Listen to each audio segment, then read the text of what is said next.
Adil says, I recently saw your video on predestiny, but my question is that when we are about to make a decision between something good or bad, both is written by Allah.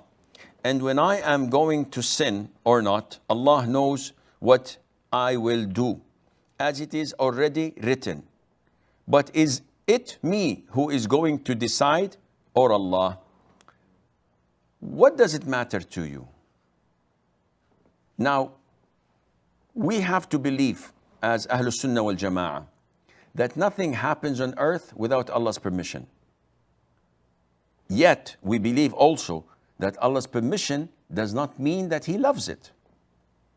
So when Allah permits someone to steal, though He said to him, do not steal. And if you steal and you're caught, we're gonna amputate your hand. And he goes and steal.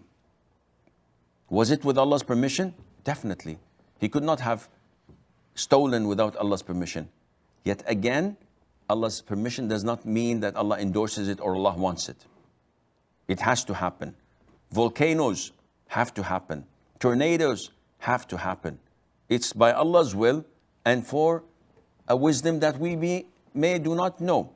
Yet this perpetrator, this thief, this rapist, this murderer, cannot justify his actions by saying that it is Allah who allowed this. Because you don't know what Allah has written upon you. And hence you cannot justify this afterwards. It's like me coming to you, beating the heck out of you, taking your wallet, abusing your wife or your daughter or your sister in front of you. And when you want to retaliate, I say, Akhi, it is something that Allah decreed upon me. Will you let me go? Of course not. I have to be punished. If not by you, by the authorities. If not by the authorities, by Allah, by throwing me in hell. Likewise, you cannot justify your actions by predestiny.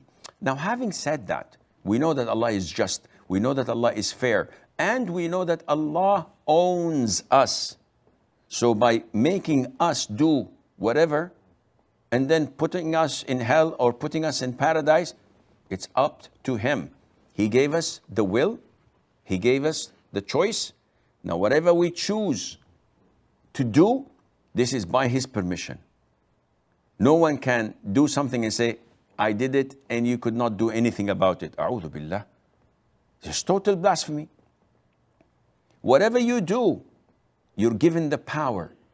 The blood that runs in your veins, the air that your lungs sucks, all comes from Allah Azza wa Jal. So Allah is giving you the power. Allah is giving you the permission. Allah is facilitating the way for you, but after He had warned you that this would happen as a consequence of your own choice. So I hope this answers your question.